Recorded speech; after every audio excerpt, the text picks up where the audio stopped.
Hello, everyone. My name is Allie Menegakis. I'm the founder of South Carolina for Criminal Justice Reform, SC for CJR, and I'm so happy to have our first episode of Justice Unveiled with one of my good friends, amazing criminal justice reform advocates, and executive board member, Keith Smalls. Welcome, Keith.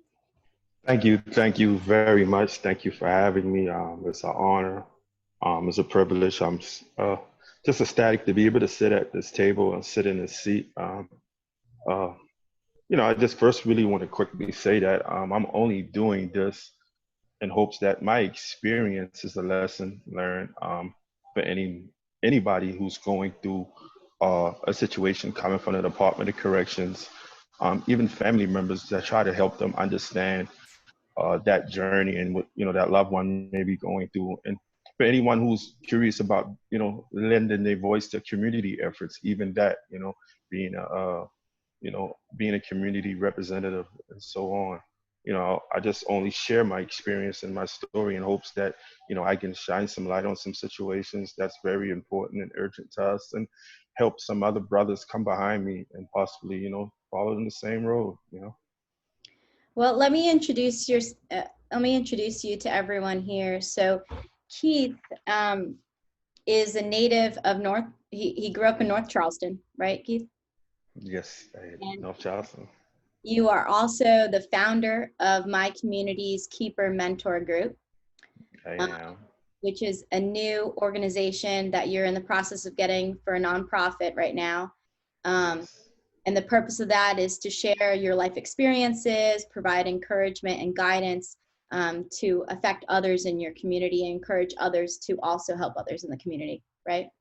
Definitely. Yes. Yeah. Keith is also a frequent speaker on community improvement and revitalization projects. He is a speaker for criminal justice reform things, gun violence prevention, grassroots community involvement. He was awarded GED from Gateway Job Corps. He attended Trident Technical College. He's employed as an electrician with HR Allen Construction.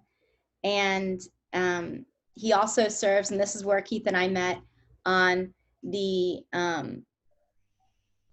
sorry, I'm just making sure everything's good, on the Charleston County Criminal Justice Coordinating Council, which is a council that was developed a few years ago in Charleston County, where our city applied for a large grant from the MacArthur Foundation for the Safety and Justice Challenge. And they received several $millions to implement procedures and a council to reduce the amount of nonviolent offenders that are in jail pre-trial.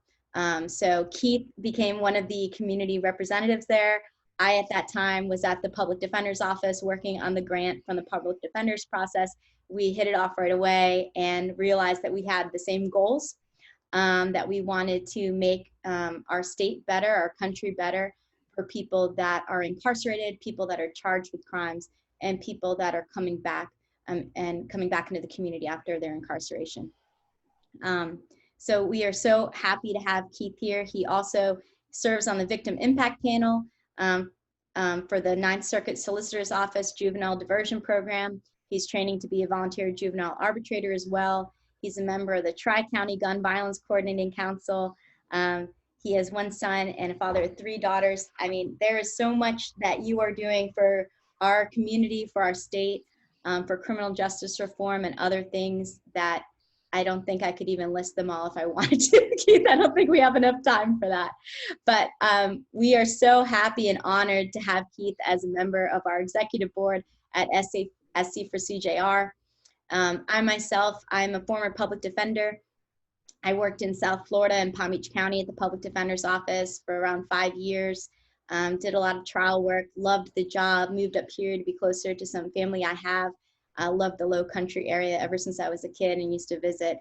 And I joined the public defender's office here too. I recently, last fall, joined Adams and Bischoff criminal defense firm, where I continue to do criminal defense. But my big passion is reform. And I think that, attorneys that see these injustices in the system, sometimes feel hopeless and that there's not much you can do, but there is a lot you can do as a lawyer, as a member of the community. But the biggest thing is to make people aware of what's going on. And Keith has been doing a great job of that. And thank you so much, Keith, for everything that you're doing. Hey, definitely appreciate it. You know, I have a tendency of repeating the same thing over, saying it's a sad story, and it just simply is. Uh, this Department of Corrections and how it's been formulated, systematically designed. And even the officers of the court, throughout this question and answers, there are going to be, a couple of topics that we will touch on, leading up to my previously incarceration, and the relationship that I had with my previous attorney and the role that he played in the injustice. So, sometimes you find those, officers of the court, attorneys, solicitors, and even judges who work within the system so well that's been designed to work so well against, the minorities or African Americans. And then there are other times when you meet people like you, Allie, who are passionate and who see injustices and even the members of our staff, the other members, the other attorneys. I think this, is a great group of people. And that was one of the reasons why I decided to join in with South Carolina for criminal justice reform, because of the staff, and even with CJCC, just look at some of the people that I've been able to meet there, the passion and desire, and somebody who, is not willing to turn a blind eye to injustice, is willing to get in the frying pan, and, because it is a hot button topic, it is a hot issue, and not everybody is built for this advocacy life. Yeah, and it's interesting. I mean, when I started, and I'm sure for you, Keith, when I started as a public defender, I had never even heard the term criminal justice reform. It wasn't something that people talked about. Now it has become a hot topic. There's a huge wave for it, which I'm grateful for, and we all are grateful for. We're going to ride that wave and hopefully make it bigger. But it is so interesting that criminal justice reform seems to be one of the sole nonpartisan issues right now in politics. Both sides of the aisle agree that this is something that needs to have serious change because there's serious injustices that are happening. So we are just so grateful that there's so much interest in our group. South Carolina for Criminal Justice Reform is a nonpartisan grassroots organization. We're just kicking off. We would love for you all to get involved. Reach out to us. We need help. We don't have any resources right now. We're not a nonprofit, but at the same time, because we don't have resources and we're not using them, we don't feel tied to anything, and we're able to speak the truth, really. So we're happy about that. Now, Yeah. Keith, I know that we had planned to have this event over a week ago or more, but in the last few days, there's definitely been a lot of talk about criminal justice issues, specifically because of George Floyd in Minneapolis, who was murdered by a police officer who was kneeling on his neck. He was one of two, I think three other police officers that were sitting on top of him for an extended period of time after they were investigating potentially a counterfeit $20 bill. Anyone that's seen the video, I think, would agree that it's very difficult to watch. That video was actually published live on Facebook Live, and people watched him die live. This is not the first time that this has happened. I hope it will be the last time, but I think it's important that we address this as SC for CJR, and at least spend some time talking about what happened and what that means and why that happened. Keith, what did you feel when you first saw that video? Oh, wow. The thing about it with me is that fortunately, I have grown thick skin. I've been through a lot. I've seen injustices on top of injustices. From my incarceration to the murder of my son at 17 years old. With me, I seen it as something I was like, okay, I'm an observer. I'm a very observant person. So I was paying to, this is, our community, the African American community primarily, and even, the nation as a whole, and seeing the response. To me, it matters the response. How do we respond this time? I live in a realistic world. I don't believe in fantasy. I'm a realist. So when we say, you hope that it's not going to happen again, it's more than likely that it is. You know what I mean? The system was designed a certain way, and it's working for those who it's supposed to work for. When I seen the video, I thought about Tamir Rice. I thought about Trayvon Martin. I thought about Garner. I thought about Walter Scott right in my own backyard, in Charleston, South Carolina. And I just kept saying, like, how do we change our protests? How do we change our approach? How do we find a way to get thick skins to this and don't become disappointed? Don't become so rash to jump to action. We have to be mindful of how we proceed in this, in this space. You have an African American chief of police down in Minnesota who did the right thing. He fired the officers on spot, pretty much. So you say, okay, boom. So and even in Charleston, we have an African American chief of police, and God forbid that would happen here. And I have a great relationship with Reggie Burgess. I mean, an absolutely amazing relationship with him, Major Smith, and even the chiefs of police from Mount Pleasant and city of Charleston, Luther Reynolds. Or you just look at the scenario and the situation, and you see our reaction as people. And of course, it's rage, it's pain, it's anger. Can't believe that this is happening all over again. It's almost like we're not even in 2020. We're in 2020, and we're dealing with stuff that you think that we would deal with in 1858. And the reason why I say 1858, because, recently I seen a post on Facebook, a friend of mine posted on her timeline, and it was showing a badge, and the badge was one of the original badges of law enforcement in 1858, and on it said the Plantation Police Runaway Slave Patrol. And that's what it was originally designed for, and law enforcement was originally designed as a slave patrol, you know what I mean? Plantation police. So if you don't go back and change the original structure of it, you can't expect, just because we get an African American chief of police, that these things are going to change. I just implore people to, I think we just have to really, really, get laser sharp focus. We have to get thick skin and realize that, we're not welcome in America.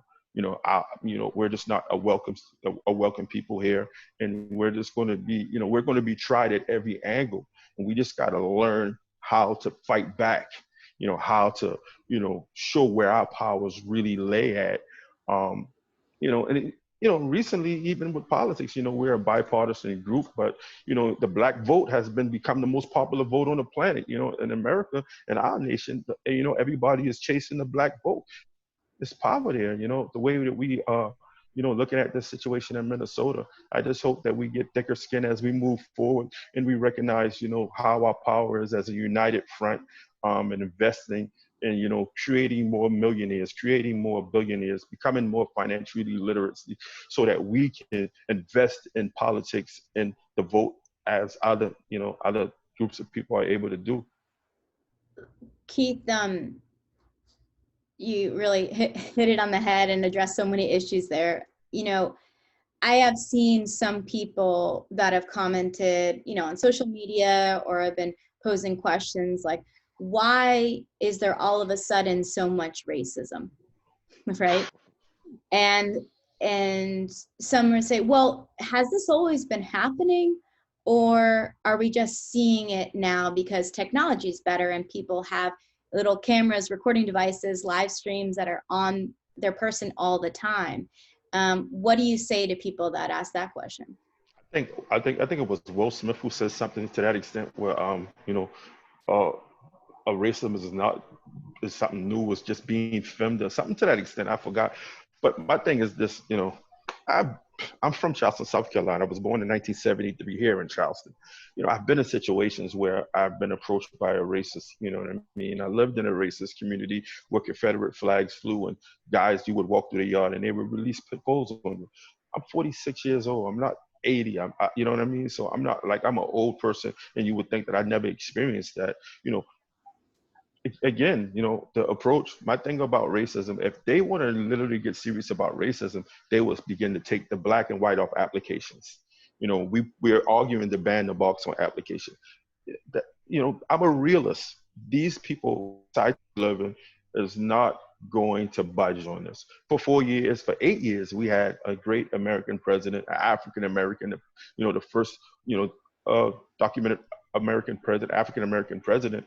And, you know, we you know, and that was a high accomplishment, of course. And but, you know, how did we capitalize off that? You know, did we, you know, gain any momentum as people, you know, after he left? And then what we have here with 45, you know, then you see, okay, we didn't really gain any momentum from that experience like we could have, should have, if it meant as much as it did to the people. You know, all I say is, like, you know, the same energy that we use in arguing our point in these different, you know, situations that come about where racism is at the forefront. You know, I would ask that we have that same energy as we go about our day-to-day life in our communities, helping our brothers, helping our sisters, you know. So the racism thing is never, it's not going anywhere. You know, like I say, I'm a realist, you know, it's not going. It's not new, You know, not changing. it's not new, it's not changing. I mean, we can, Right. like I say about the chief of police right here, you know, again, you know, he's a great friend of mine, and God forbid we would have something like that happen here, but you know, just because he is an African American person and he is so helpful, and you know, he's just this great dude, that doesn't necessarily mean we're exempt. He can't govern the whole force just because he sits in that seat as a black man. You know, we're dealing with people. We're not just dealing with a badge. This is the individual who's making these decisions. You know what I mean? Right. So racism is not going nowhere. You know, we just got to figure out ways to to move around like chess pieces on a board. You know what I mean? I mean, race is. It's difficult. It's difficult. It's not an easy task. It's not an easy task. Being black in America, being a black man, it's not an easy task. And the maneuver around the racism that we see on a day-to-day basis. I mean, day-to-day, you know, we see it. It's not easy to maneuver around it. You know what I mean? But I just hope that we get thick skin and we have laser sharp focus, and we know we focus on the task at hand, revitalizing our communities, and, you know, create financial literacy programs, and, you know, becoming smarter as Africans, and how we spend our money and invest our money, and how we support each other. You know, that's how you fight racism. You know what I mean? And that's one of the many ways that you're trying to implement change through your mentor group. Isn't that right, Keith? You're trying to give people tools. Definitely. To grow. Life skills. Yeah. And, you know, life skills, you know, we want to give them, you know, leadership programs. We want to give them, you know, money smart programs. We want to give them family roles and relationships, different things that help them to evolve as a person in the community, evolve as a man. You know, and for me, you know, my target is those who were previously incarcerated like myself, and even the juvenile delinquents. You know, that's, you know, and something that I hope to be able to, you know, pursue after I get my my certification as a as a juvenile arbitrator. You know, that opportunity. So. Well, I feel like we could talk about these issues, especially regarding George Floyd, for a long time. We are in the process of putting together a panel right now, Keith and I and the rest of our board, to discuss, you know, specifically not just the racism that, you know, was apparent there, but also the issue of excessive use of force by police and how they are trained. You know, these tactics are allowed and taught at police agencies all over our country. You know, we've seen a lot of, you know, deaths. We've seen serious injuries to all types of people, you know, in our country. And the question now is, you know, this is, now that it's being filmed, we have actual direct evidence, live evidence that these things are happening, when maybe before there was, you know, actual evidence, it could have been, you know, arranged in a different way that it didn't seem that it was, you know, potentially. Definitely. But we're going to have a whole new panel on that. We're going to go into the details of excessive force, what police officers are trained to do. We're getting a panel together and we're hoping to do that next week. So more to come on that. So now, as promised, I want to discuss with you, Keith, your story, which is a unique story. Let's talk a little bit about, if you could tell us where you're from, what your childhood was like. Oh, wow. Well, I grew up in a community called Ackaby. It's in North Charleston, South Carolina. Predominantly Black. In fact, almost 98% African American. Everybody who were born there. My great grandmother lived in my community. In fact, we own 3 homes on our street. It's very family oriented. It's just to me, it was a beautiful place to, grow up for me. I grew up, in the difficulties, the struggle was real. Moving multiple times, no light, no water. I can give you situations where we would have to go down this, to the neighbor's house and get water in pots and buckets and bring it back to my home. We grew up poor. We definitely did. Little or no opportunity. What we take, we label it now disenfranchised. We definitely grew up disenfranchised, but my mother made it a sort of, similar to a happy home as best as she could. But shortly thereafter in my upbringings, I think when I was like 14, drugs began to, find its way to my community. And once it did, I think it just was, it was a wrap from there on, to whereas the drug trade just, became found its home in Ackaby, to the extent that we gained the name of Little Miami, the Noya. Some people always even called us, the ATM Acktown Mafia. We had a lot of labels that we earned through our notoriety and dealing with the street life and the drug trade. So, and that was pretty much, the gust of my. Keith, you were 15 years old. That was the late 80s, right? 1987, 88, yeah. Right.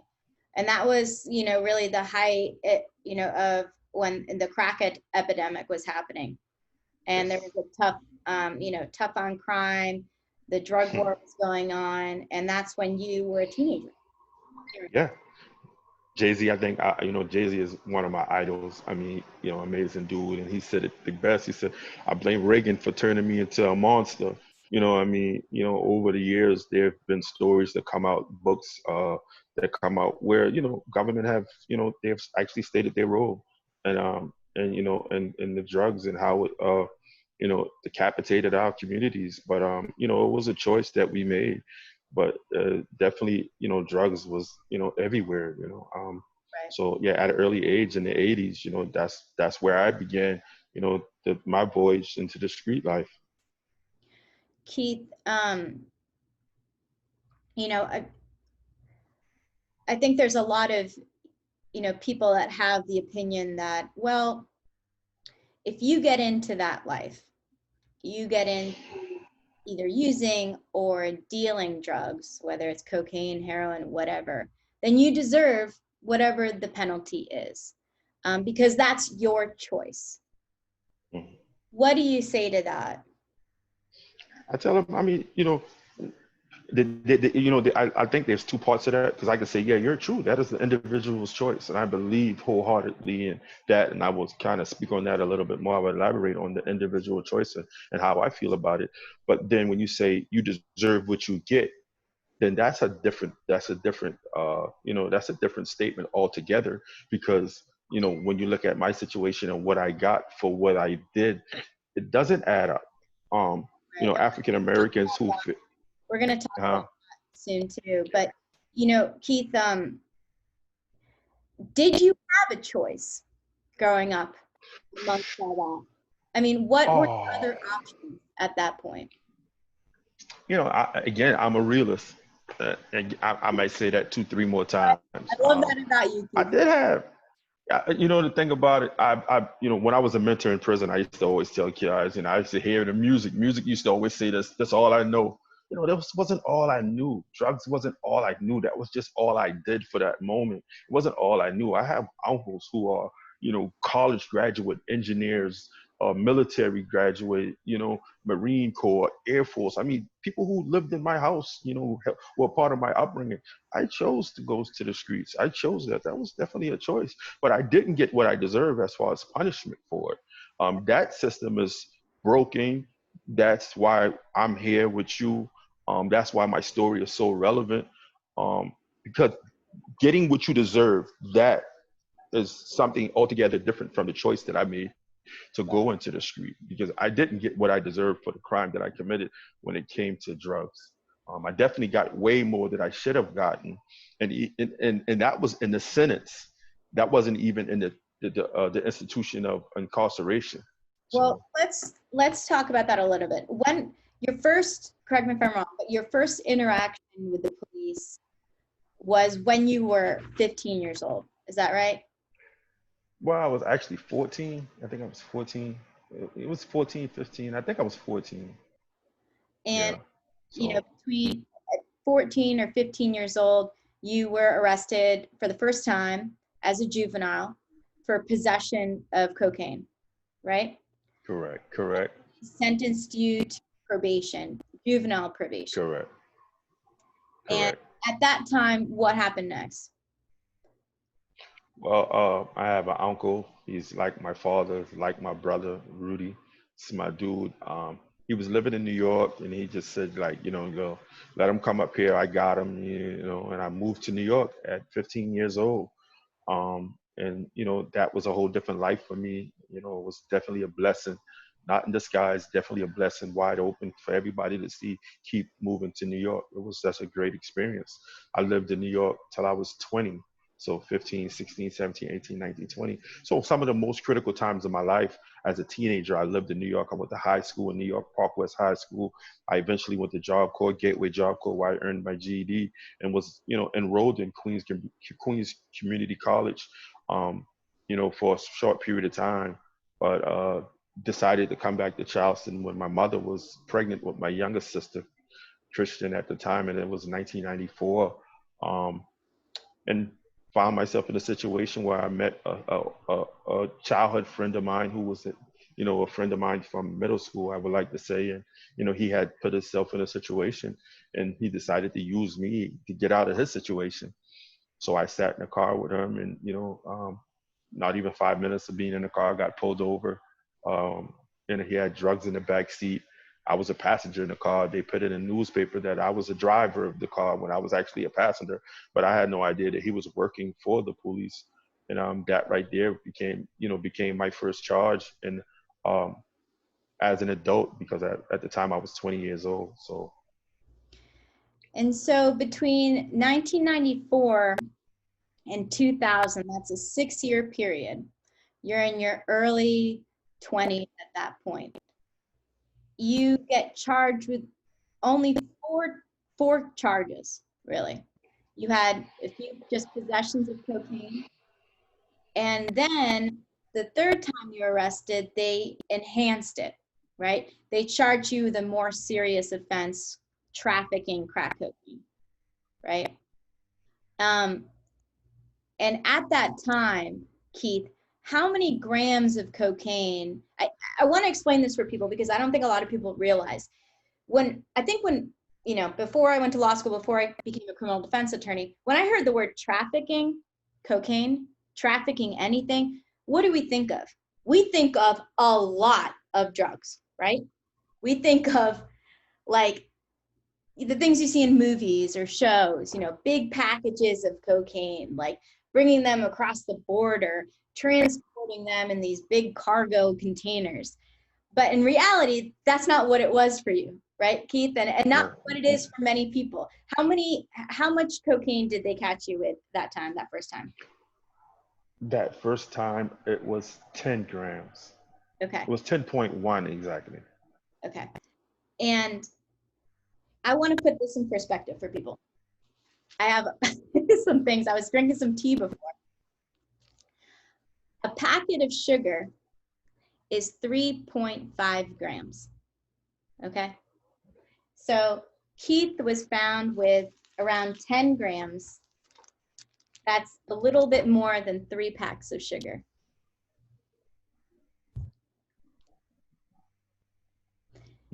You were arrested another time for trafficking, okay? This time it was for 19 grams. that equals 6 packets of sugar. Okay, that's how many grams it is. That's what it weighs.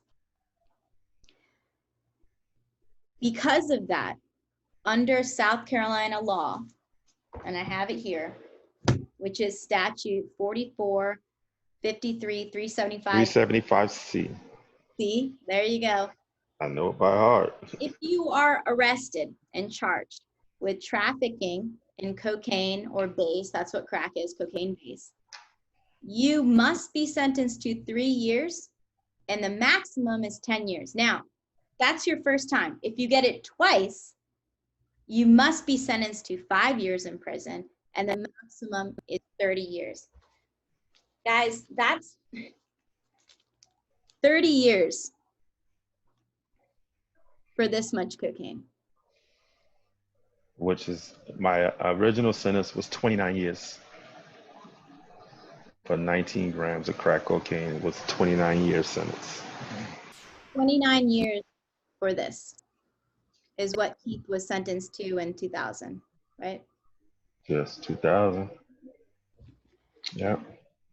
And, you know, I feel like we could do a whole show on this issue, but I do want to touch on it just a little bit for people that don't know.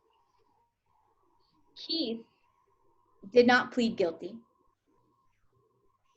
Keith was convicted by a jury for this charge, but there was one person missing from the courtroom. It was Keith. Okay. In South Carolina and many states, what they do, and they are allowed to do, is try people in their absence. Okay. There are certain requirements. They say they have to notice you. But even if they notice you and you don't come, they won't continue it. They don't have to. The judge can use his discretion. He can decide.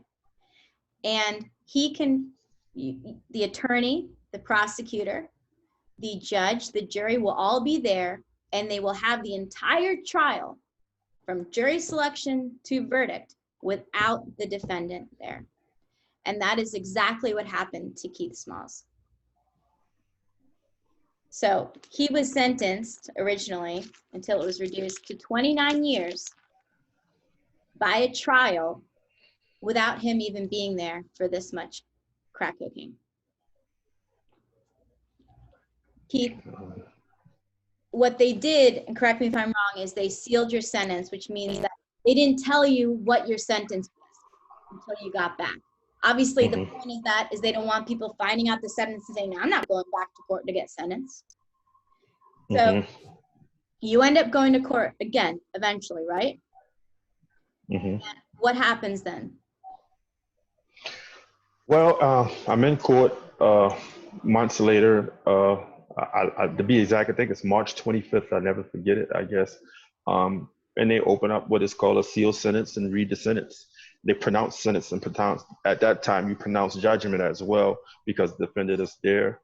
And they read the sentence to me, 29 years for trafficking. At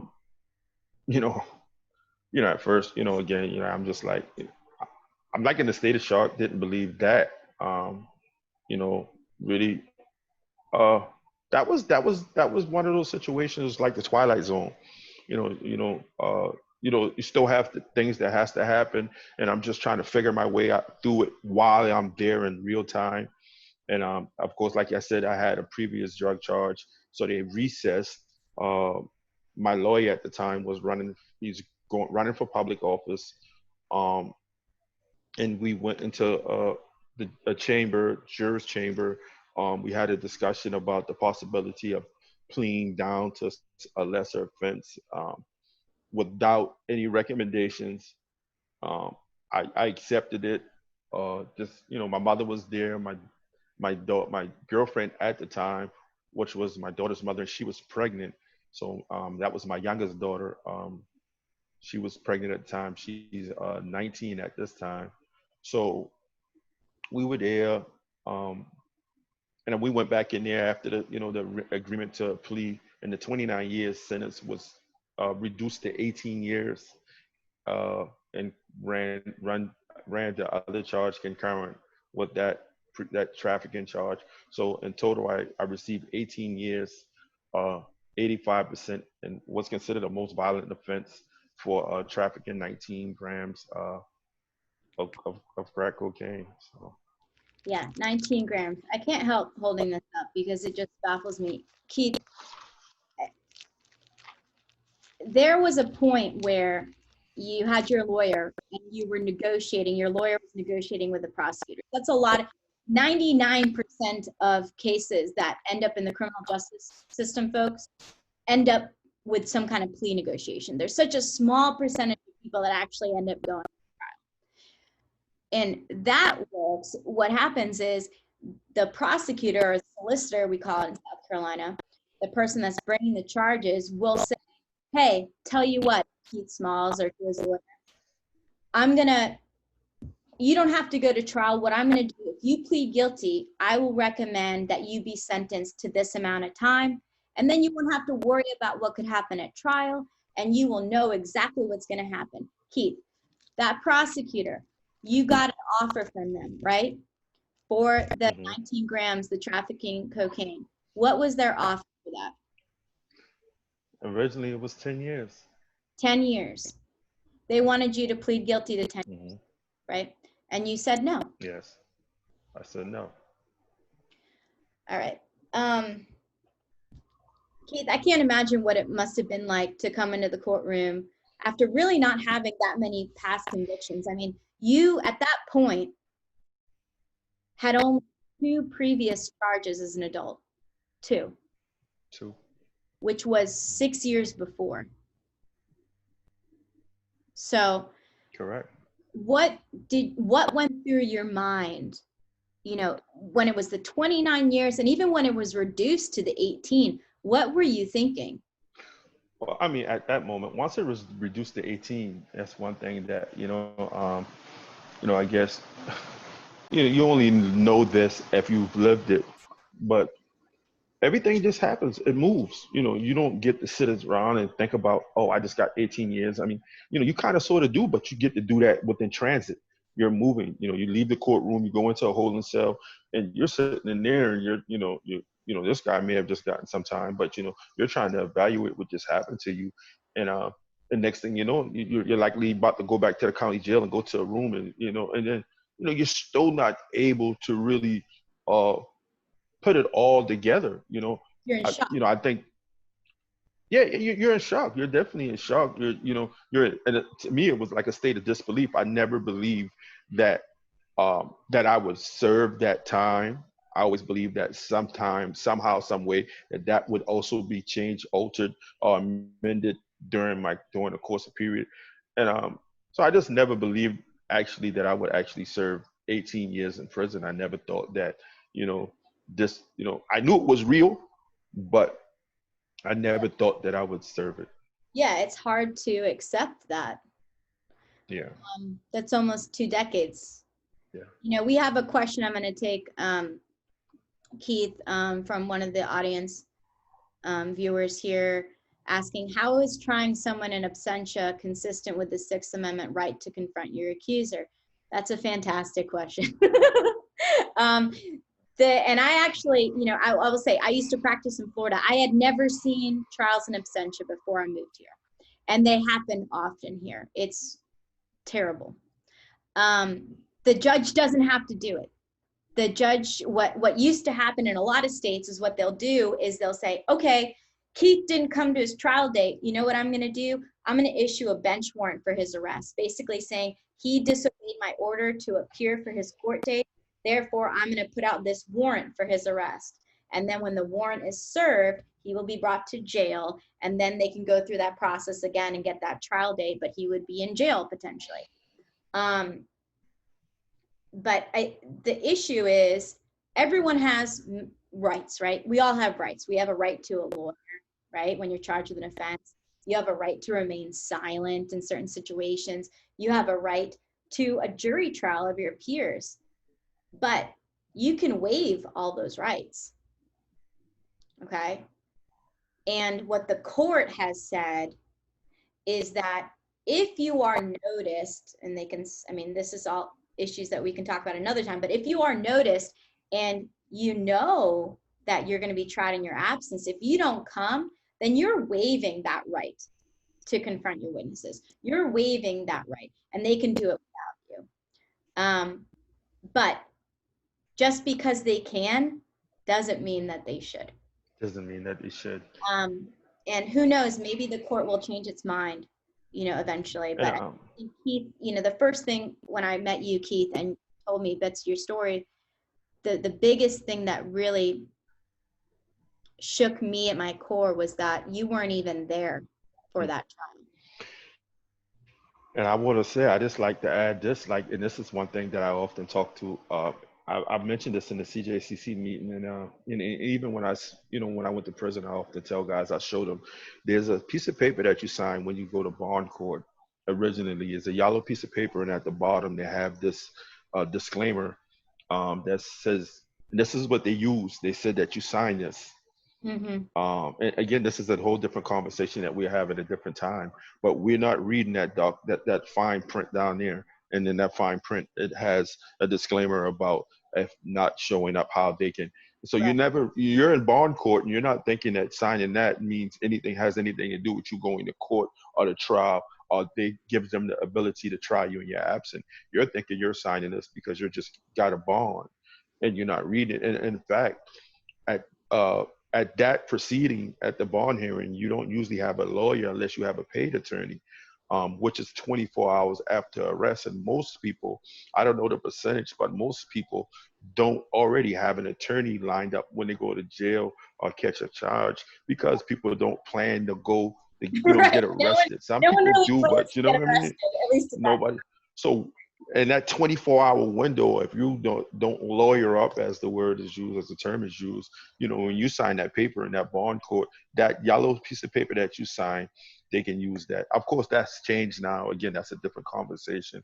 But I mean, yeah, I do think we should touch on that a little bit, just because, that's such a big thing that we've invested resources in Charleston County. And, that's part when Keith says the CJCC, we're talking about the Charleston County Criminal Justice Coordinating Council. It was through the MacArthur grant.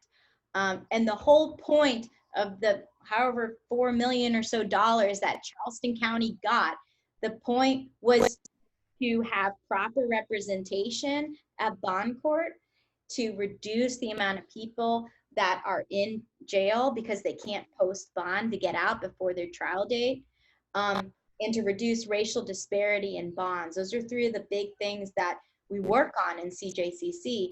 And I'll tell you, a lot of my thing, and one of the big reasons I wanted to start this organization, when I moved to South Carolina, I came from a state, and a lot of other states, that every single person that is arrested and brought before a judge to determine their bond gets a lawyer. Okay? Guys, before this grant came here, no one was afforded a public defender or an attorney at their bond hearing unless they had arranged to have a private attorney come and be there. We are still the only county in South Carolina, in Charleston, that has public defenders for people that are arrested and go to jail and go before their court. That, in my opinion, as a defense attorney, is one of the most important parts of someone's case, is that first bond hearing. You know why? Because that determines a lot of times whether they're going to get out of jail or not. And a lot of people, a lot of public defenders and people that have been in the system know that so many people plead guilty just to get out of jail. Not because they agree with the sentence, but because they need to get out of jail and they're stuck in there because they don't have enough. I want to give you, we got a question from Isaiah Zay Brown. He said, do you think if you had a different lawyer, you would have had a different outcome? a good question. You know, for what happened, I can't say no to that. I have to say yes. I think, having an attorney who was running for public office is not necessarily a bad thing. It's just that I choose the wrong attorney at the wrong time. People who know me know that, when I talk to people about it, he was frustrated that I wouldn't accept the plea that he wanted me to plead to, even though I know that he didn't really do an investigation on my crime, my charge. So, and because he was displeased with my reaction, with my, and it did get kind of nasty where he said, like, how dare me, so, and he took it upon himself as an officer of the court to try me in absentia, knowing that he can kind of, in a sense, get away with it. As an officer of court, walk in the courtroom and said, I did notify my client to be here, knowing that he didn't notify me. And that's one of the ugliest things. Those things happen to people really in real life, happen to people where you can get a lawyer who you paid, walk in the courtroom and say, yes, I did notify this young man, knowing that he didn't. And because he's an officer of the court, his word would be taken as gold. So, of course, I truly believe if I had a different attorney, the outcome would have been different. I do. Yeah, and I think, it's I think a lot of times blame can be placed in different places, but in the end, your attorney wasn't the only person that had, some responsibility in what happened to you, right? I mean, right. He wasn't the one that sentenced you. Right. The one that gave you an offer of 10 years. Right. So there's, the whole system really, in that case, a lot of cases was designed, and the culture surrounding it created a lot of the results. I think. Would you agree? Yes. Oh, the law, oh, everything is all incorporated there. The jurors. I imagine them seeing an empty seat must make them think, well, he doesn't even want to be here. What do I care if he's guilty or not? So yeah, I know. That's a good question, Isaiah. So all right, moving on.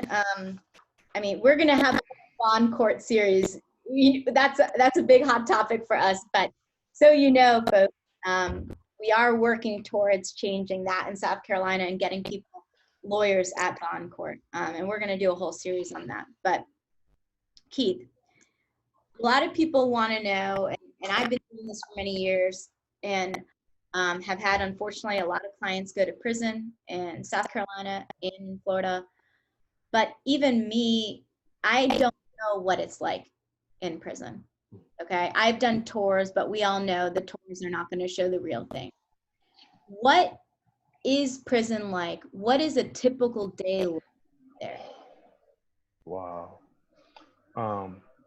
When you ask the question, what is prison like? It differs from one institution to the next. I can say that. I began my time at a prison called Libre Correctional Institution, which was also home to death row. And I can recall one time, and I would just give you this real quick backdrop. A pastor coming to visit us from a church as a visitor, and at his sermon in the beginning, he felt the need in his spirit to reveal what he, his first impression when he got off the bus in the parking lot at Libre Correctional Institution. He said that it was a dark cloud over the prison, and he prayed for the institution. But what I was, to add, it's a dark place. It's not. Like, what time do you wake up? What's a daily routine like in prison? Like, how much time are you in your cell? Like, how does that work? Well, everything is fixated around count. You have counts. So you're in your cell pretty much at a level 3 institution like Libre. Every count, you're going to be in your cell, locked in your room until count clears. What is count? What does that mean?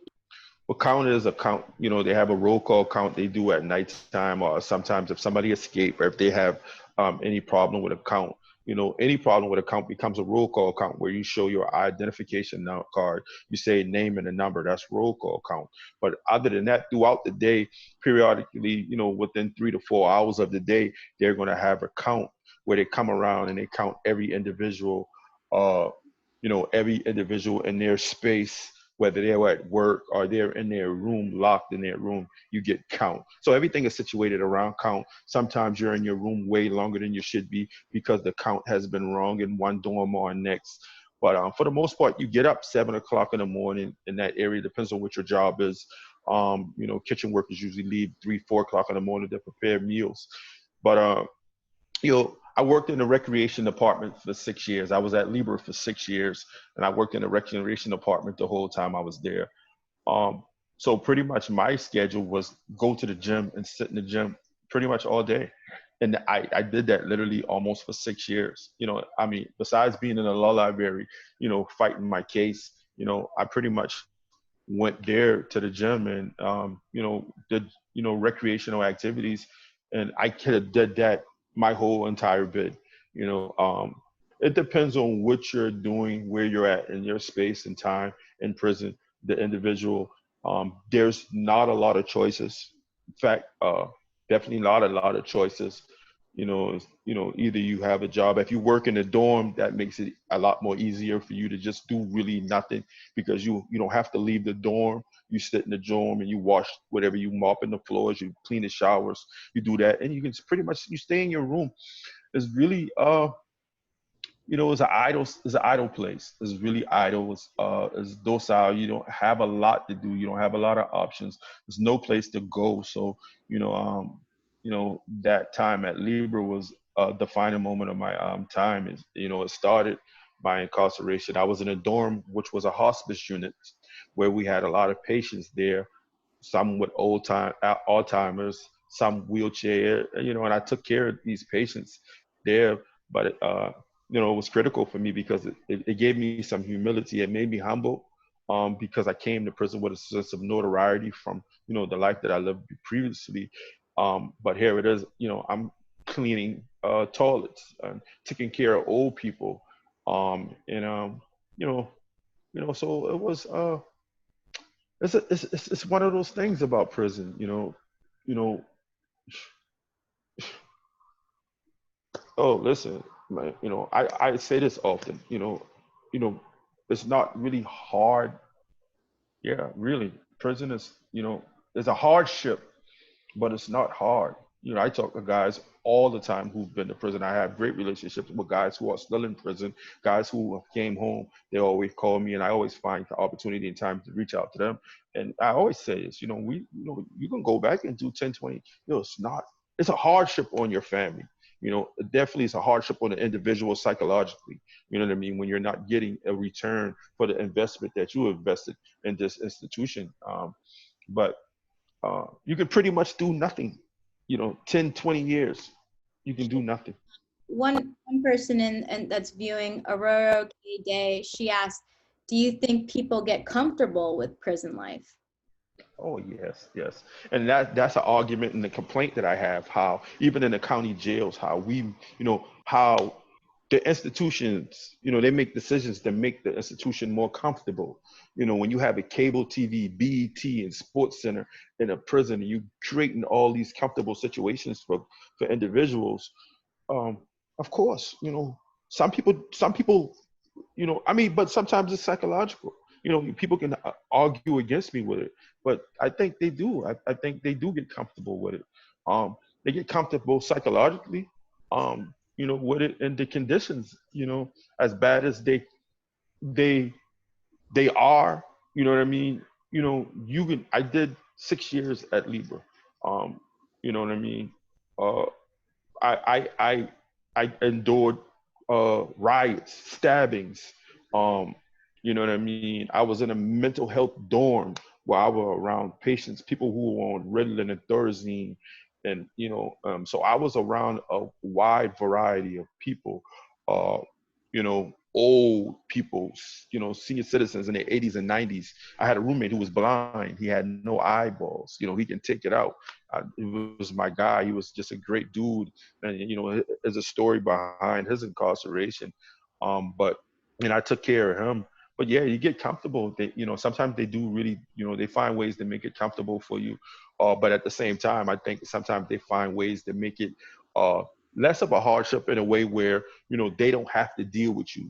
They don't have to, they don't have to be responsible for you. You can just take matters into your own hands and do literally nothing. You get it, So. And Keith, one of our viewers, Tisa Wack, asked, and it's interesting, she asked, do you think that the TV series are giving a false sense of what prison's really like? We'll see TV, we'll see movies, and they make prison seem like hell on earth. I mean, it can be hell on earth at times. Is that right, Keith? At times. I mean, what is? At times. I mean, can you give us an example of one of the hardest times or the most difficult things you saw in there?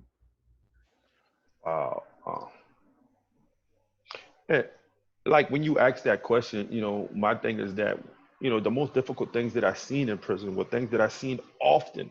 So it didn't become difficult as time moved on, because it was something that you would see, to see somebody get stabbed, you know what I mean?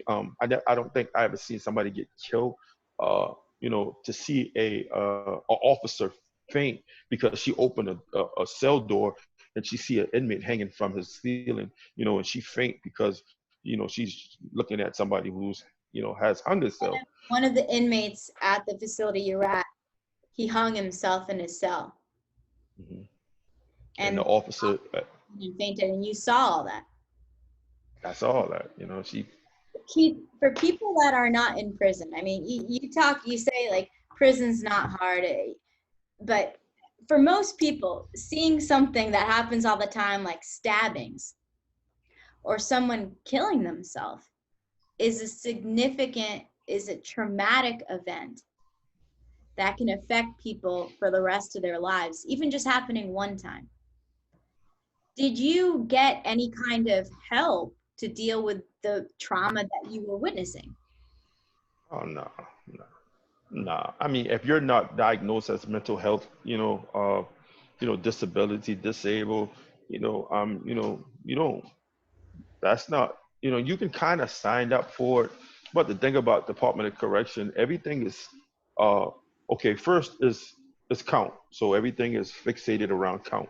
Then there's everything that's fixated around security. So when you ask about help, you have psychiatrists who come, mental health counselors who come in periodically, but if they're short on staff, if there's not enough correctional officers, that person will go home.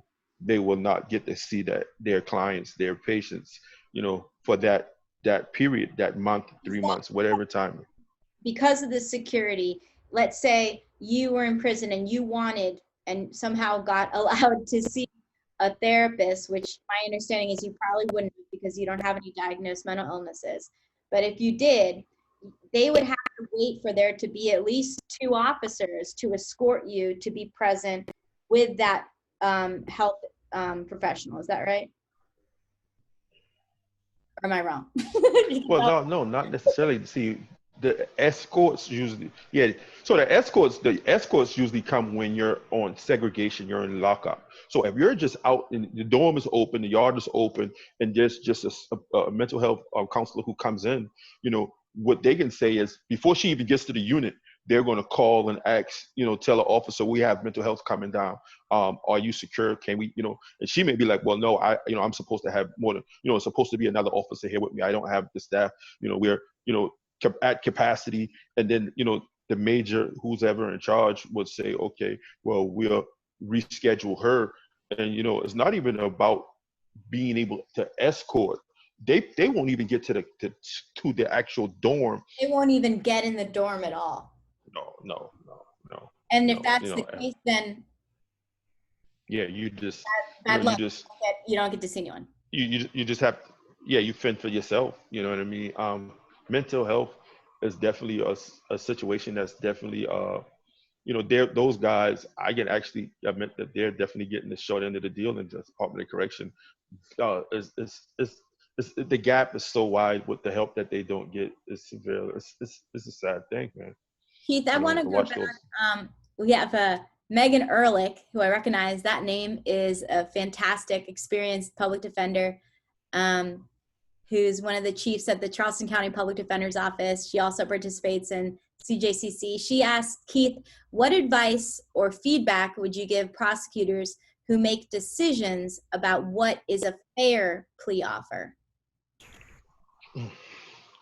Well, the advice that I can give them is just to, just to let them to say, you're about to make a major decision, that's going to affect not only the individual life who's, you anticipate accepting this plea, but his family life, the community life. One individual goes to prison, whether he committed a crime against an individual and there's a victim involved, or whether it's just against a community, everybody is affected by it. So you just ask that solicitor to really evaluate what you're asking a judge, because there's power in the things that you ask. Judges usually tend to side with the solicitor or the prosecutor in a case. So what happens is, there are things that lawyers don't know about the Department of Correction. Once you cross that threshold, there are things that solicitors don't know, but there are also things that they do know. So, and again, within their power. So all I do is I advise them to, as you ask to, for this individual to make a plea to this, whatever his charge is, if you were able to find out what brought him to that place, please make sure that you make additions in there to whereas he get help, for what originally, got him in that situation at every cost, because, that's a part of the process. It's not just about, there's this thing in the Department of Justice. They have this, it's a crime and punishment, and then it's a safety and justice.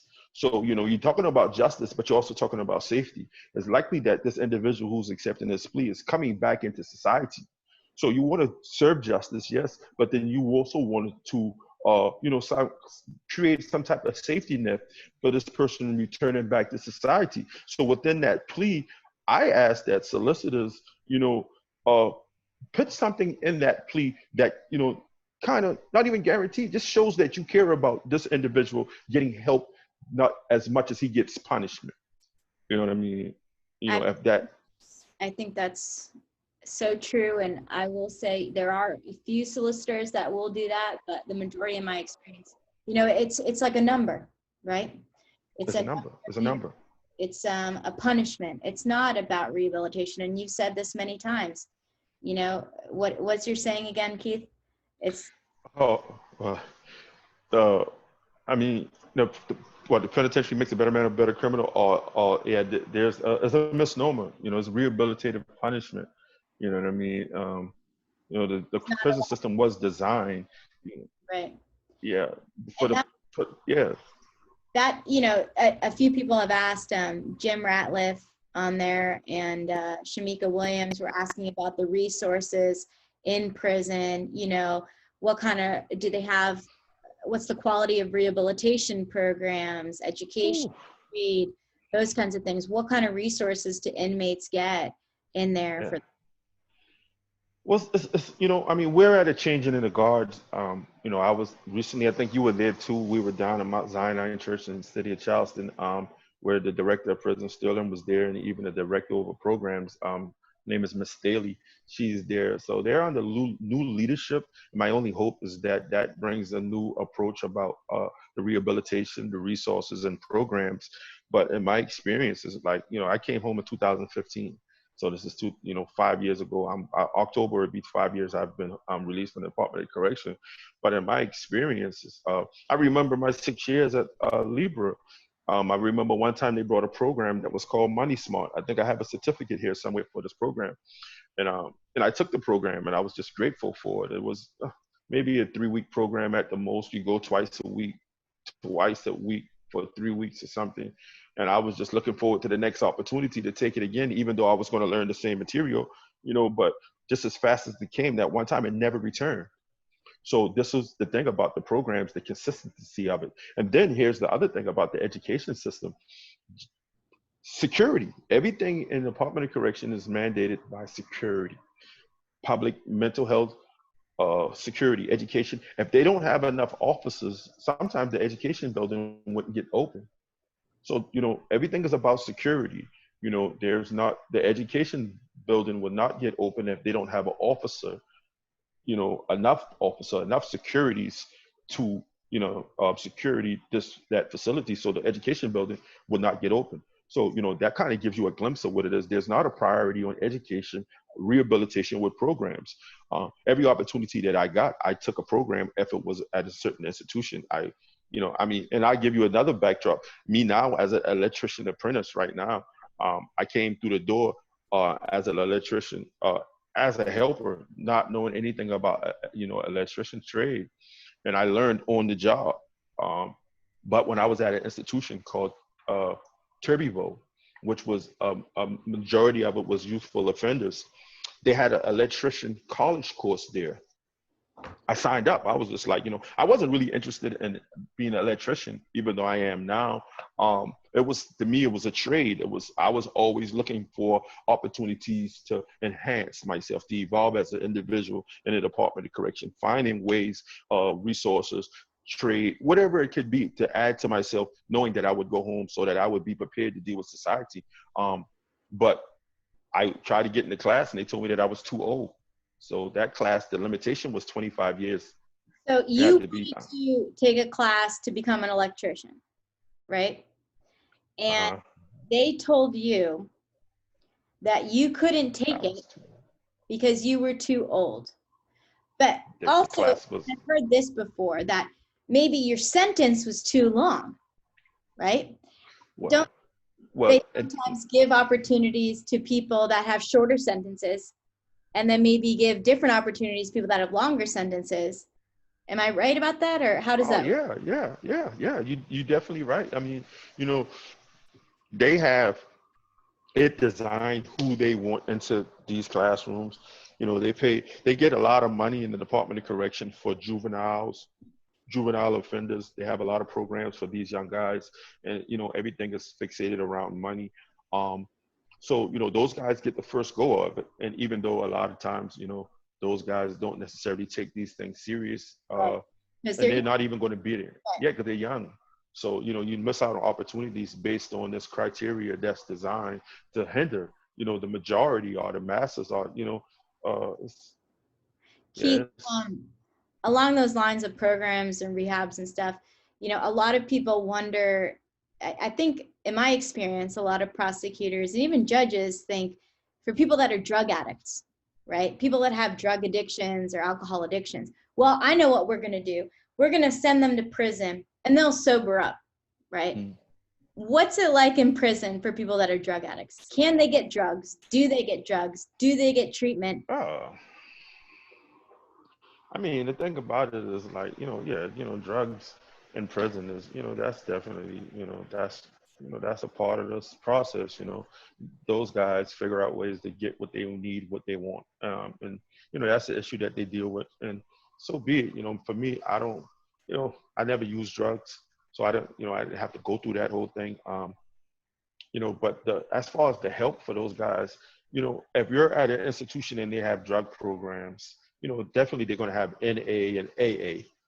Okay. I guess, and and I think I because I had a drug charge, they put me in NA, Narcotics Anonymous. Again, I'm not a drug user, but I had a drug charge, so they put me in Narcotics Anonymous. So I got a chance to experience that a little. Was it helpful? I mean, I didn't take it as a full course. I wasn't, I think I was supposed to get in drug court, but that never even happened. I was supposed to go to, certain institutions, they have these drug programs. So it's kind of complex, and you would think it's just simplistic. And, every institution you go to, you're going to have somebody who has a drug offense who's a drug addict. You know what I mean? But that doesn't necessarily mean he's at an institution where they're going to have programs for him.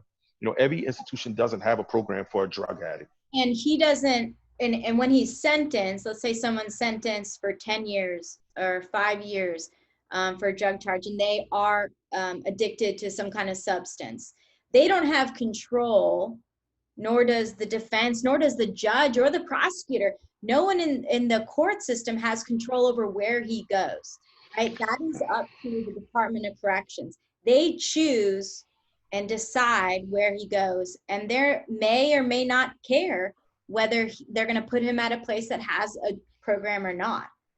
Is that right? I want to I want to add something to that, because this is something that I used to always tell young men in prison when they used to look at the correctional officers, and they're of a correctional officer. And I used to always tell them to be mindful that correctional officers are not here to correct you. They're here for security. They're here to security. Even though their name, the title is the correctional officer, they're not trained for correction. This is a lot of them getting jobs to pay bills. You know what I mean? And sometimes it becomes a career. Every blue moon, you meet a correctional officer who has a criminal justice degree somewhere down the line. But for the most part, a lot of these ladies and men, they don't have training to correct you. So, and these are the people you are around almost 85 to 95% of the time, correctional officers.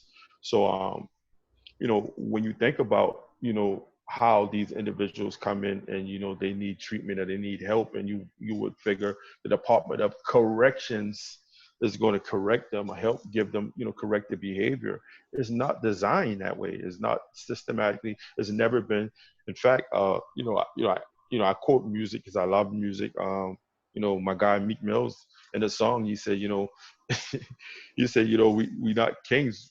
When you're legally locked up, you're legally slaves when you go to the bank. You know what I mean? You say the 13th Amendment says this. This is almost like when we go back to the plantation police in 1858, when you systematically design an institution of law enforcement to be for runaway slave patrol, and you expect it to change and evolve along the line.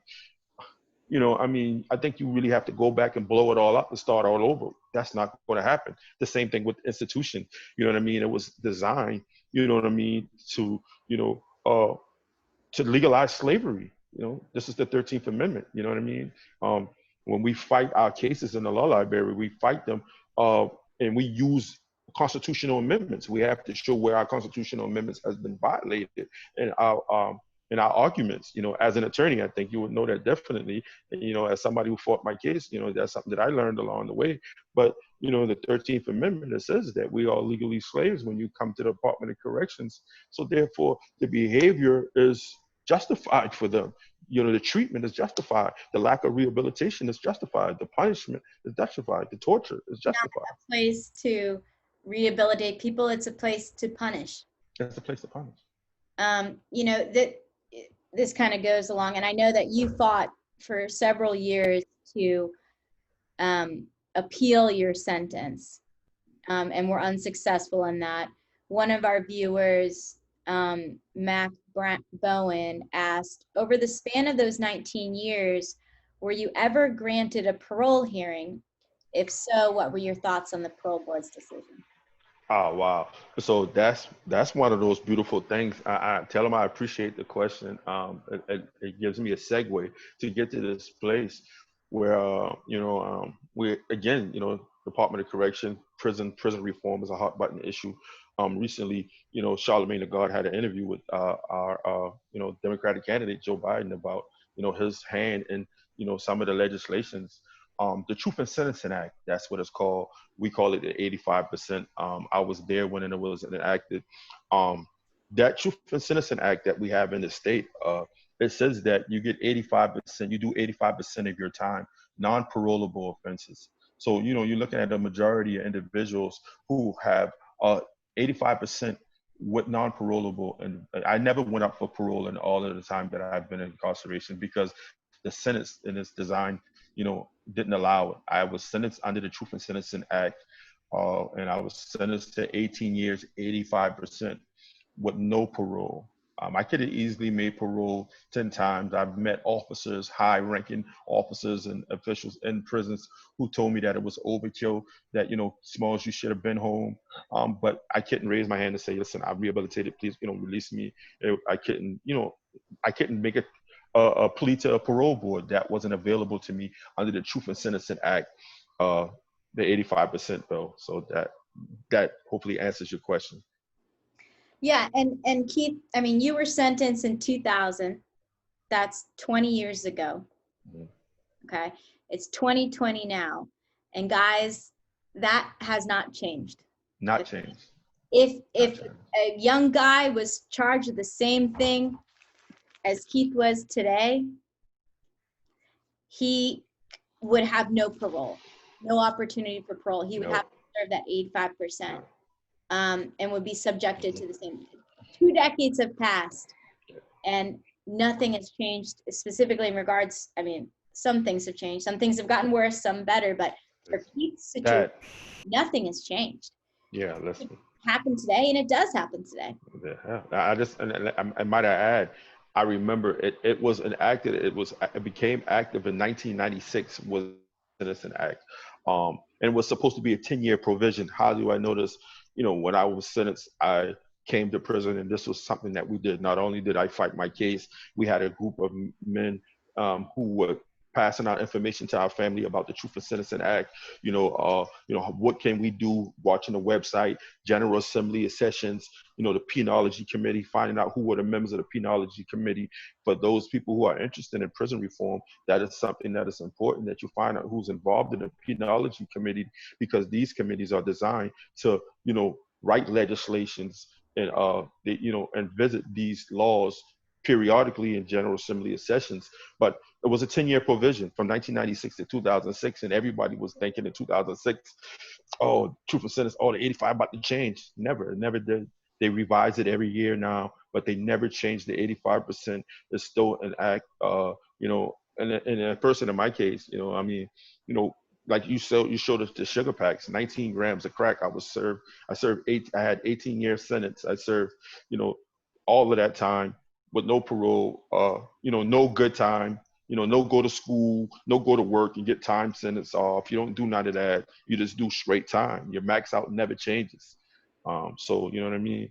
That is the Truth in Sentencing Act, the 85%, crime bill that was, I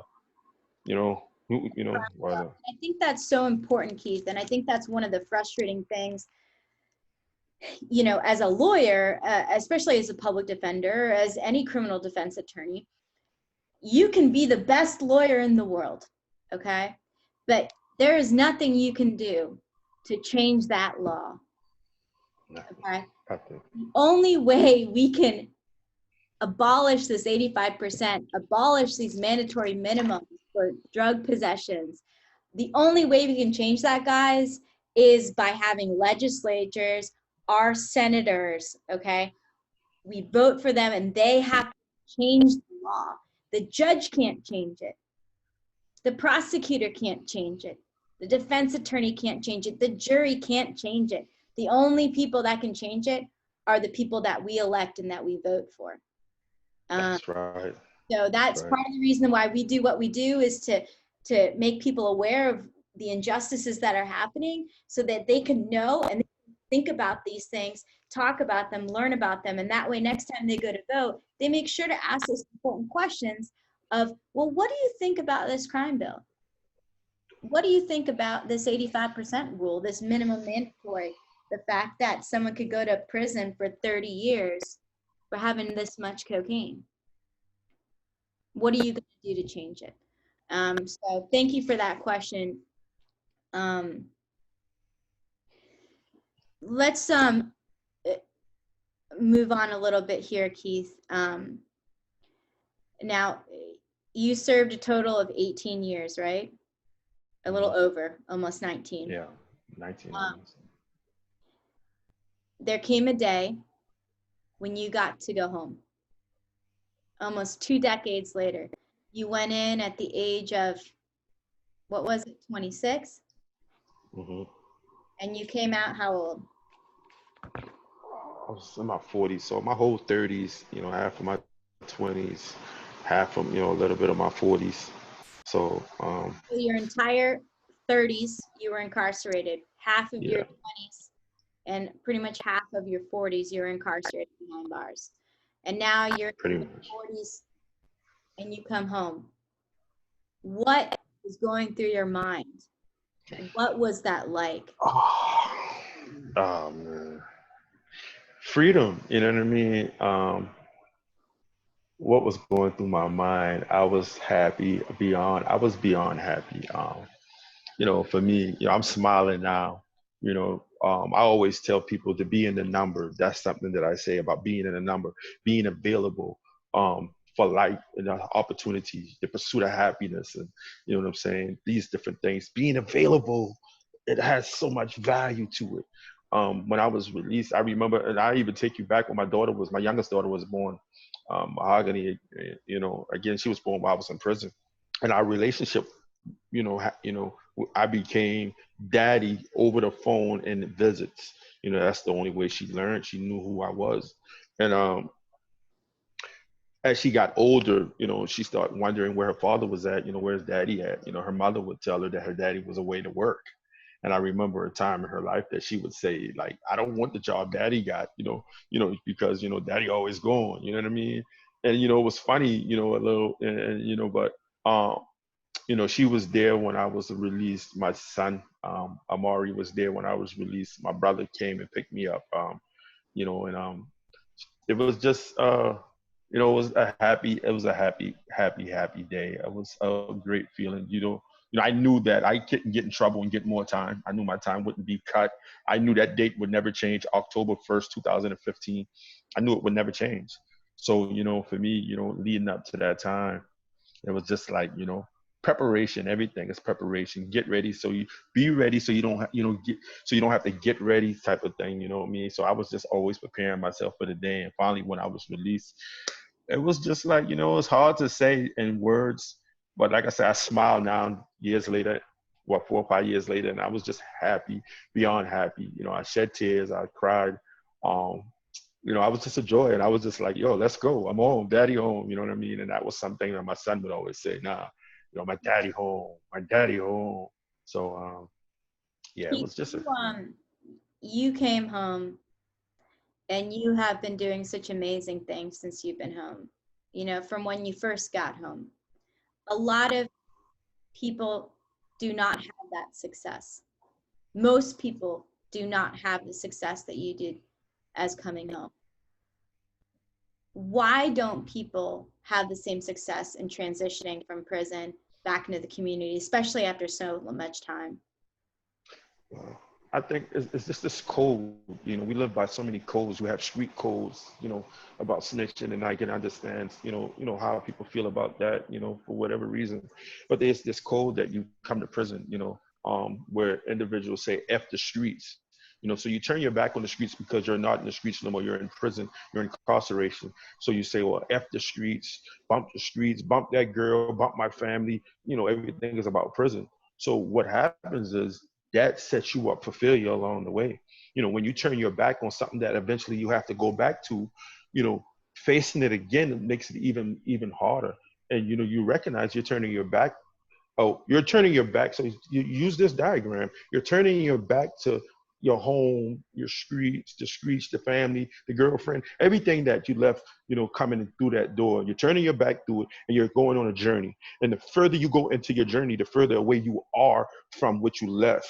So that is the measure, you know, that you have to face when you're released. You have to measure is the gap that you put between you and society. So that makes it even much more difficult for me.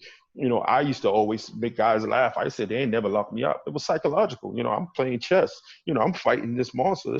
This system was designed to destroy me, to eat me alive, to chew me up and spit me out. So the whole time I'm telling guys, they ain't locked me up. The guys were like, well, you crazy, you tripping.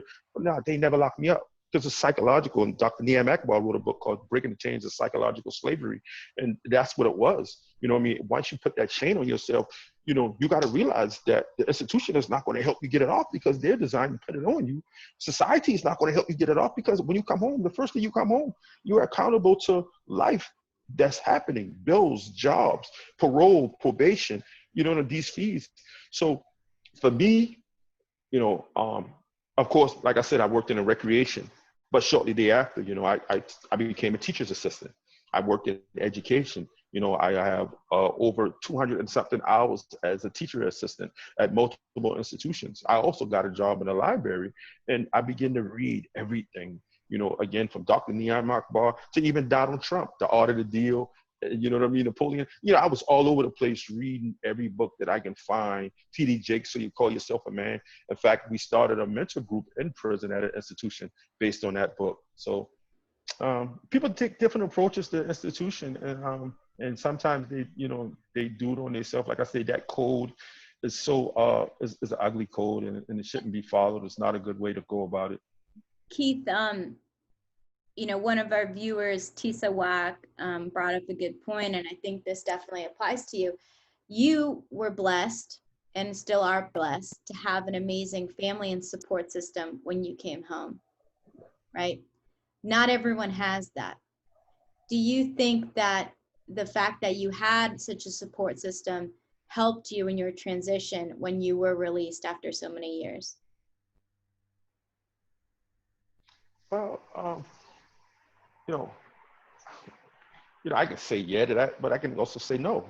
Because, what people don't really know is that, I fight a battle that's a hell of a battle. I come from a society in a world where family is not, all that it could be or should be. I have amazing members of my family, but I also have members of my family who make, who have been really difficult and made things difficult for me in my life.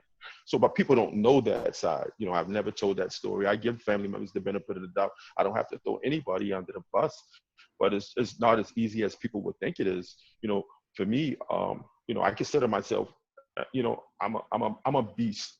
I fight any and everything that's against, the right, a right away from me. I don't have your family or what. So people would maybe think that, okay, I had such a great support, and I had, a family here and family there. But everybody is living their own life. Everybody is preoccupied by, the day-to-day of their own life. And I had to really take the mantle in myself and be responsible for my family, my son, who I gained custody of upon my release to live with me. And I've been, listen, since I've been home, I've been through a lot of things with my family, and it's not all been good. So, a person would think that, so, that should work in your favor. That's a great thing when you do have family. But when you don't, it's a difficult task. You hope the community takes you in. And that's one thing that we can talk about later on. The community is a great help. You would hope that the community, accepts your apology, forgives you, and allows you back as a member of the community to help, or just to be a member, just to live. Not even if you're a helper, you just want to live in the community. But I mean, you would think so, Tisa, and I can understand that question and that belief, but that's not necessarily the truth. Keith, you brought up your son. You've spoken about your son before. Can you tell us, are you able to tell us now, are you up for it, to tell us the story of your son and what happened when you were released? Well, my son, that was my only boy. That was my firstborn. You know, we had, before I went to prison, we had this amazing relationship. He was a daddy's boy. He's somebody that I loved, and it hurt me to my heart to leave him out there like I did. I remember my first time seeing him in prison, after my incarceration. It was after like 6 or 7 months. And I remember, when he seen me, he ran to me and he jumped in my arms. And he had been, maybe he was 18 months, about to be 2 years old. He was still a baby. And he grabbed me and he started pinching me in my face and pinching me and pinching me. And I was just happy to see him. So I didn't really think about what that was, but it took me a couple of days, maybe a week or so, to realize this was him letting me know that he was wondering if I was real. He was just pinching my face and pointing to my face. And that was, that was an experience for me that I never forget. But our relationship, in prison, it was hit and miss because, his mother had moved on with her life, married, and you can understand her living her life. But so I didn't have, every day visit, every month, every week, every year. Sometimes I would go years without seeing him. But his whole thing was, he couldn't wait for his daddy to come home. He was just always, eager, anticipating and waiting his daddy to come home. And like I said, I was allowed, I was thankful to be able to gain custody of him, to be granted custody of him when I was released. And he lived with me and my mother for a while. And we just had an amazing relationship. And, at the time he was 16, but you would think that he was 8, the way he would walk around and tell everybody, my daddy home now. And he had endured, and like I say, with the solicitors and how they make pleas, and they don't realize how this stuff affects communities and families. He had endured a lot of hardship in my absence. I can even go tell you at one time when he got in trouble in elementary school, and he was sitting in the principal office, and the principal asked him, "What's wrong with you, Amari?" And he said, "Man, I miss my daddy." And they didn't understand that his daddy was in prison, but then they would find out sooner or later. But his whole life was that. Um, so, I was ecstatic. I was, we shared great moments and times in the year when I was home. And so, he was murdered a year after I was released in 2016. Um, I was at Trident Tech. I was going to school, getting my associate's degree in business management and entrepreneurship. And I was in class, and I got a phone call from his girlfriend, I think, and she said that, well, in fact, I was at work that morning before classes. I would work in the daytime and go to school at night. And at work, I was at work, and I left work. Oh, I got a phone call from my daughter, and she said something was going on with Mari, and I was just like, well, let me find out. She said that Mari had gotten shot. So I got on the phone, called some people, and they said that Mari didn't get shoot. There was a situation around, but he didn't get shoot. So I was like, all right. So I, told my daughter, Mahogany, my youngest, like, everything is good. He all right. I proceeded to leave work, go straight to school, Trident Tech, downtown campus. I'm in class and everything is cool. I get out of class, I catch into the city bus. I didn't have transportation at the time. So I was at the city bus. I was waiting by at the bus stop, and I got a phone call from the same young lady who I spoke to earlier. And she was just crying and screaming. She said Amari was dead. And I was just like, what are you talking about? Like, and her mother got on the phone and told me I needed to come there. And I got on a cab, I got on the bus, and I called a friend of mine, a female friend who I was dealing with right before that happened. And I asked her to come, and she picked me up along the route, took me straight out there. And another thing about like TV and how it gives you this false perception of things. And I was just thinking that I get there and I get to see him and make sure that it's not my son. And of course, that's not the case. You have to wait till the coroner to come because he was already dead at the time. And I had to wait for the coroner to come, and the coroner was not in Charleston. The coroner was in another county in Georgetown. So I sat there for hours, and then finally, we there, my brothers and sisters and my family is there, and, his family is there. And they brought a picture of a tattoo that was on his arm. And when I looked at the tattoo, and then I realized that was my son. And, that was a traumatic experience, changed my life forever. So, So you were released in 2015. Yeah. And after a year of you being home, your only son, Amari, was shot and killed. Shot in his back 3 times by a 15-year-old. So 15-year-old kid. And he had a 17-year-old accomplice. And Keith, I think what is so impactful and just says so much about your character is how you reacted and what you said when it came to that child, that 15-year-old sentence, right? You had come back from serving many years behind bars in prison to finally getting to be able to be with your son, losing your son to someone that murdered him, And then what did you ask the judge to do at his sentencing hearing? Well, you know, I told the judge, pretty much that, I can't, uh, you know, justice is in your hands, Your Honor. That was kind of along the lines of what I said. Um, I said that, because no sentence that you give him would bring back my son. And for me, the more important thing was his rehabilitation. Would he get help? Because, I know that what he was up against going into the Department of Correction, that there would be no help there for him. So, I took it upon myself, as I had done many years before in prison. I mentored this guy. I talked to him and I told him that, is, penitentiaries are made for many people, but it's the individual's choice. And, I kind of said, well, even more, that prisons are not made for all people. They're made for some people, but it's the individual choice. And I even went a little further and I said, but, what I recognize about prison, that prison either makes you a better man or a better criminal. And again, this is the individual choice, and that you would have to make a choice, young guy, and who you become. And I hope that you become a better person.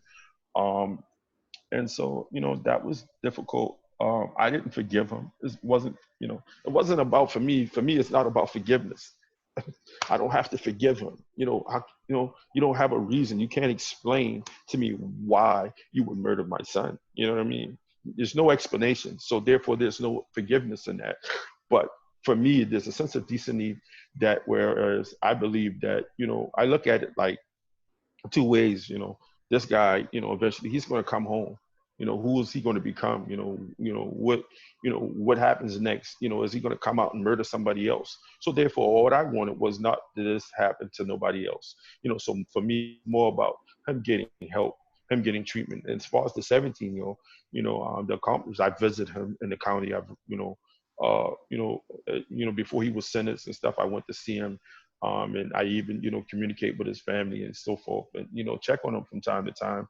But, I just told the judge, whatever sentence you impose, that's based on your determination. But for me, it's no sentence that you can impose to give my son back.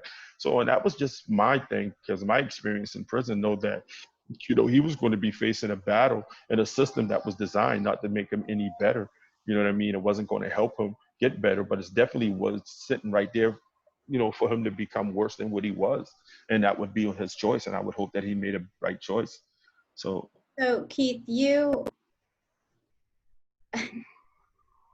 I, as a defense attorney, I've had trials before, I've had sentencing hearings, and I can't tell you how many times I see victims or the victim's family telling them that they want them to have the maximum sentence possible. And a lot of times that is because they are hurting so badly. And that doesn't mean you were not hurting as bad or any less. You were hurting just as much, but you recognized, because of your time in prison, that one, you were never going to get him back, no matter how long the sentence was. And two, you wanted to protect him, the boy that killed your son, and protect others by rehabilitating him, to the point where you asked the judge that you didn't want him to go to prison, and you mentored these two young boys that killed your son. Keith, I've never heard of anyone doing that. I think it just shows the what kind of a person you are, but most importantly, it shows the damage that you felt in prison and how bad that was in prison, that you wouldn't even want the person that killed your son to go there. That's how bad it is. Yeah, that's about it. People always say that, I wouldn't wish that on my worst enemy. This kid wasn't my enemy, and he wasn't an adversary. He didn't become somebody who now all of a sudden he's my enemy. But I didn't wish institution on him. I didn't wish prison. I don't wish prison on nobody. I always, as a victim impact panel speaker, I always say that, to young guys and women and young girls who are in there. I don't wish y'all to go, I'm here because I've been victimized. My son was murdered. So I'm here as a victim, but I speak more to the prison aspect of it, where I don't want you to go to prison. I don't speak so much as a victim. and they're all right with me speaking in that manner, because to me, that is the more important. I just believe so much things come from, you know, the institutionalization and the systematic design of the incarceration of prison. You know, we live in a country that has the highest incarceration rate there is. You know, this is the highest. The United States of America has the highest incarceration rate. You know, but yet they pay no attention to those who are incarcerated, and all of a sudden, you know, you have prison reform. You know, and even with the First Step Act. You know what I mean? People, and like I say, I applaud that. You know, you release people from prison, but what are you releasing them to? You know, this is I think for all the promises that we were made for the 40 acres and a mule, I think that this is our opportunity now. You know, when you release people from prison, give them a 40 acres, you know, give them something that they go home with, not just a release from prison, because studies show, the Department of Justice did a study recently that showed that in a 9-year span, the longer you stay out, the more likely you are to go back. You know what I mean? This study was the findings was just released, and I think 2018. You know, it says that. In fact, I have the numbers right here. I just want to read it real fast. Yeah.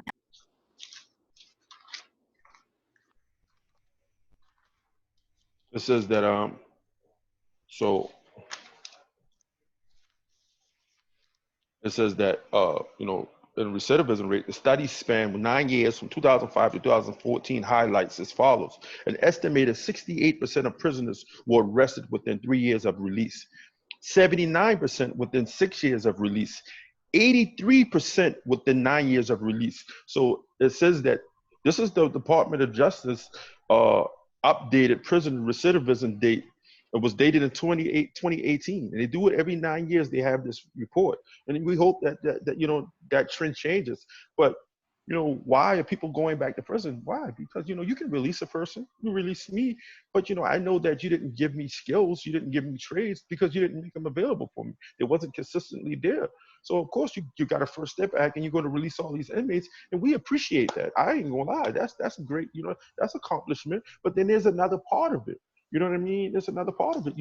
We're fighting the band of bucks. My guy Lester Young, you met him, Path to Redemption and Just Leadership. We're fighting the band of bucks on these applications, and that's a task. Trying to get that out the way. But ban the box, meaning not they want to stop employers from asking that question: have you have a felony conviction on that application? Yeah. And make it easier for people that do have felony convictions to actually get a shot and have an equal playing field as those who don't. And Lester Young is fantastic. You should check him out on social media. He does a lot of great videos, and Keith and I have been working with him. Go ahead, Keith. Yeah, I was just like, trying to, and even now, and in fact, I spoke to him today, and we were talking about, his, he just got it passed in I think he said it, Irmo County. He just got it passed with the mayor in Irmo County. They passed the ban the box, movement. But even now, worse with COVID-19, which we really haven't discussed. Of course, and how does that affect prison reform or people being released in reentry programs? And, what do you think? You have a society of people who were, let off from work, for COVID-19 reasons, understandable social distancing and all these, restrictions that we have. And then all of a sudden the market opens back up, but yet you already had these group of guys and women who came from prison who can't get a job because they have felony convictions, they're convicted felons. And so, who you think going to get the jobs now? We already had, I caught hell, I caught hell, as I was rehabilitated. I came home rehabilitated. I was able, I was willing, my drive, determination, got me to where I am now. I worked at a staff zone at a temp agency where I was getting paid $50 a day, $250 a week. And I would get up 4 or 5 o'clock in the morning to go to a gas station to catch a dollar van. I did that for 6 to 7 months while going to school. You know what I mean? But and you had to deal with these hardships of trying to get employment and getting paid so little because of your felony conviction and your time in prison, but not even the time in prison, because they may not even ask about that. No. The conviction alone, and then obviously seeing on your resume that there's no jobs for a certain amount of time, I guess they put 2 and 2 together. Keith, there's so many things that we want to talk about. I feel like Keith and I, we could go on for hours, and we have. But you know, I want you to give you know, one last piece of, you know, information, you know, to our viewers here and to anyone who watches this in the future. What do you want people to remember about this talk? What do you want them to think about and remember from your experiences and learn from that? Oh, wow.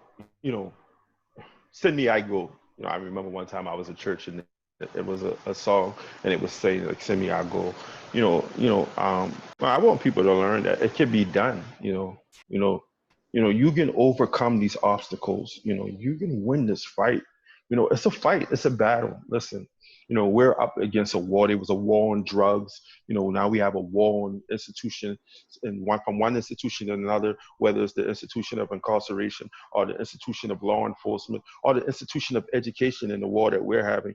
I go from community meetings to community meetings, and I see, this, there's not a lot of faith in our government. There's not a lot of faith in leadership. So we're trying to do better with that. I'm doing my part, to speak to candidates. Young man, Ben Poe, I spoke to him. I think Christine Grazi, she's running for sheriff. And I look for opportunities to kind of figure out who these people are who are running for these public office. I want people to take away from that, the guys who come from prison, I often say this: I was a man who committed a crime, but I was not a criminal. To be a criminal is a state of mind. I didn't have a criminal state of mind. I was just a man who committed a crime. And unfortunately, I committed that crime more than one time. Yeah, but I was still not a criminal. A lot of times, people get, tagged as a criminal, and they're not necessarily criminals. They're somebody who committed a crime. And so what I ask communities to, reevaluate, I'm pleading with you guys. When I came back to my community, they looked at me crazy. They definitely looked at me sideways, was like, who do you think you are? You've been going all these years, but I was consistent with it. You know what I mean? I was polite. I was humble. I was apologetic. You know what I mean? And I ask guys who come home to, you have to have a sense of humility. You have to realize, that you created a harm. You put yourself at a grave disadvantage. Society doesn't have to allow you back into their homes. Community doesn't have to allow you back in. You only hope to. And you have to play a role. You have to live a life. You have to be a certain type of way. And there's no ifs, ands, or buts about that. And you can't blame the community for not wanting to accept you. But you have to be persistent. You have to be consistent. You have to keep pushing forward. And I would ask people as they take from this that we are not all, who they say we are. Those labels and those titles that are being used against us, that hinder us from moving forward in society, that hinder us from coming together, that hinder us, communities, from backing each other. We are not who they say we are. We have the ability to define ourselves. My favorite scripture in the Bible is the scripture, I think it's in John, and it says that that which is in you is greater than that which is in the world. And I always tell people, yet it's the world that defines us. The world said that I was a convicted felon. When I was in prison for all these years, another thing that helped me, I would not allow an officer to label me an inmate. After 10 years in prison, you're considered a convict. I wouldn't allow them to label me a convict. I didn't allow the labels that society set for me.